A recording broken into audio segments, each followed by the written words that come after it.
Alright, so for the background here, it's going to be really super simple, right?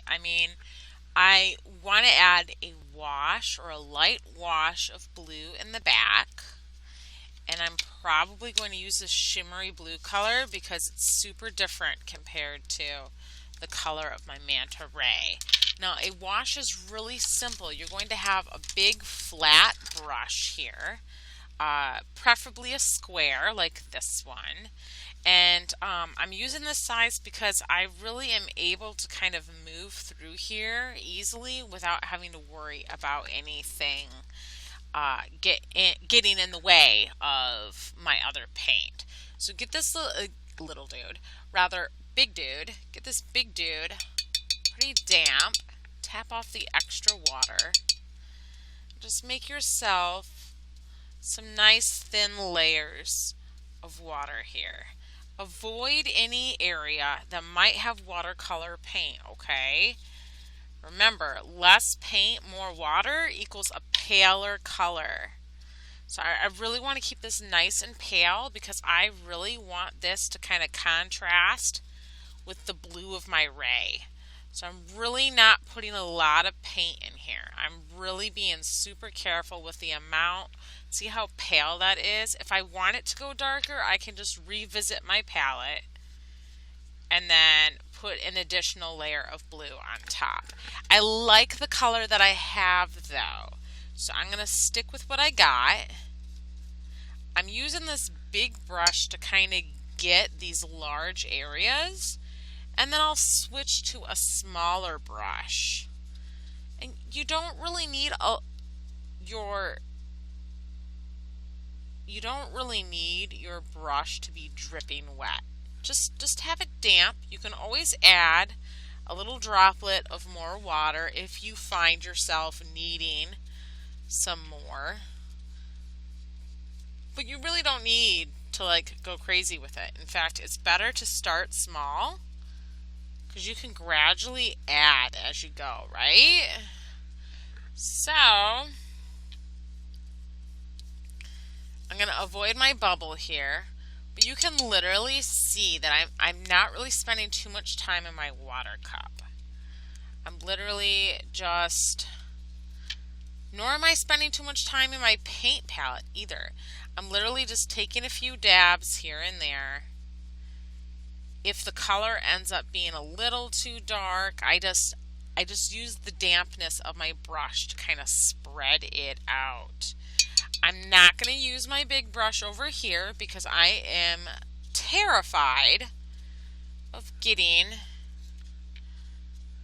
my colors all mixed up. If I used oil pastel like I normally do, which I probably should have done for the seabed here, then I would just paint right over it because oil and water don't mix. However, your teacher has decided to be super daring and decided to paint most of her project in watercolor paint. So I really have to take into consideration that if I get this brown wet, then that means that this brown is likely to bleed into my water. So, and then it's game over from that point. Not necessarily. There is a way to fix that. You literally take a clean, dry cloth and pick it up off your paper. But let's kind of avoid doing that if we can, right? Why make your life more difficult if you can just slow down for a minute and just paint around what you need to paint around? When you get to your tight areas, and when I mean tight, it's kind of like you got to squeeze in here and there to kind of get through your canvas. Once you get to that spot and your big shapes here are pretty much colored in, I want you to set aside your big flat and switch out for maybe like a medium flat. No, we want something even smaller than that. Let me see what I got here. Here we go. Here we go. This is medium to small flat here. And I want you to kind of continue what you were doing, but I want you to kind of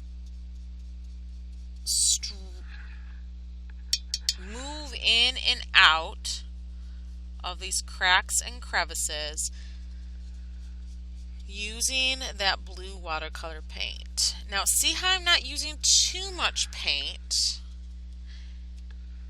just using a little dab. Everything's a dab here. When you get into your smaller brush, you want to be a lot more careful about the amount of water you're using because you are going into tighter areas. Remember, more water equals less control, friends. So just make sure that you are wiggling around in here very carefully and taking your time, because once water hits your previous colors, your original color for your sea life plant here, your fauna, your sea fauna, is going to go and it's going to go everywhere. So if you need to switch to an even smaller brush, like right here I'm tempting fate, then please do so. Don't be lazy like your teacher. Your teacher does not like cleaning her brushes, so she tries to squeeze everything in using one brush. Don't do that. Save yourself some heartache. Trust me, I know, because I do it all the time and I mess up a lot. You see how I'm kind of keeping my brush strokes in the same direction? It's kind of like drawing. You know how when you're drawing you kind of keep to like the same direction to kind of make your piece look unified? You want to do the same thing with your brush strokes. Right here I'm kind of mimicking a current that's going this way, and I'm doing that by making sure that my strokes go that way too. Because your extra paint that's going to be on your brush is literally going to create brush stroke streaks on your paper.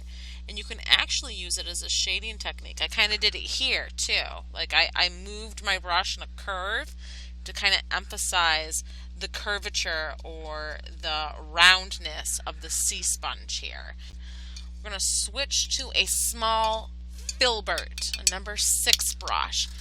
A filbert brush is a cute little jobby-do that looks like this. No, it's not a size 6, it's a size 4. Excuse me. This is the reason why I'm an art teacher, not a math teacher. I'm not really good with numbers. Anyway, you want to get yourself a filbert size 4, kind of like a skinny tip to allow you to actually, carve in some shadowy lines here. We're going to move this over and we're going to switch over to brown because we have used all of our lighter colors. Now we're going to be back to our dark color.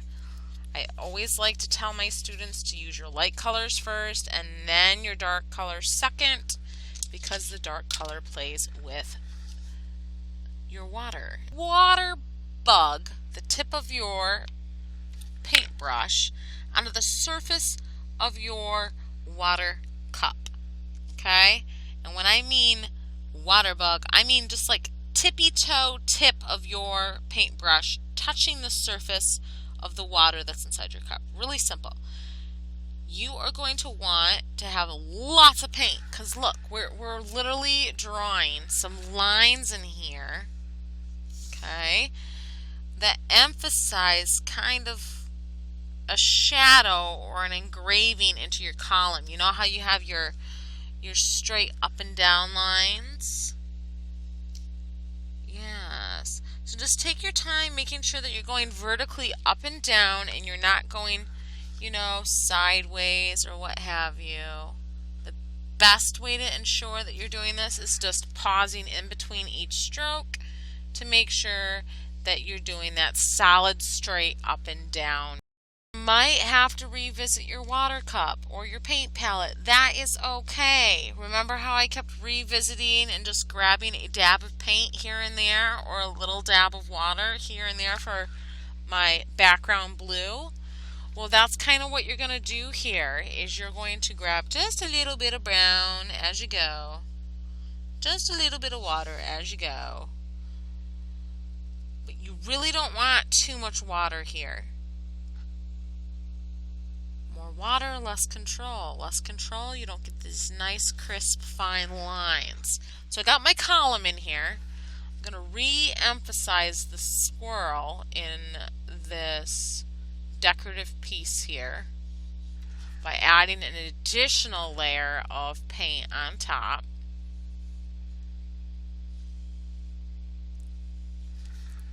This is what we call building, friend.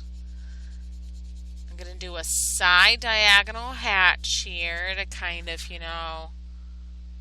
add kind of like a flat plane here for me. You know how columns have that flat plane on the top? Where like, I don't know, it's like a little pedestal. That's what I'm aiming for here. There we go. You might have to tilt your paper a bit. Okay. Add some shadow here on the underside of your column's swirl. We're really carving into this puppy and trying to emphasize the shadowy spots. It's really going to help separate these pieces and make them look a little more realistic, okay? Once your piece is 100% completely dry and you want to add some texture and you want a little more control with your shadow, then you can take a pen of your choice and just lightly sketch in at a side diagonal hatch where you're kind of like going sideways with your strokes. You can lightly hatch in some details in your sea fauna on the floor. You could use this to emphasize darker or more richer shadow. You could always use this for other areas too. Like here I'm doing my bubbles, but my strokes for my bubbles are going to be more curved like because the shadow moves against a circular object. So just keep that in mind when you're doing this technique to try to mimic how the shadow would move on the surface that you're shading. For example, here my pillar, the top of it is a flat plane. So I'm going to try to mimic that flatness by kind of making the strokes between each line less dramatic and close together to kind of like imitate a flat surface, if that makes any sense. Obviously, if it was a fuzzy surface, then I would use probably scribbles. So for the surface of the sand, I'm going to imitate the brush strokes that I originally put in there, which is a side diagonal hatch. And I'm also going to space my line out so the sand still appears light but has a little bit of texture in it.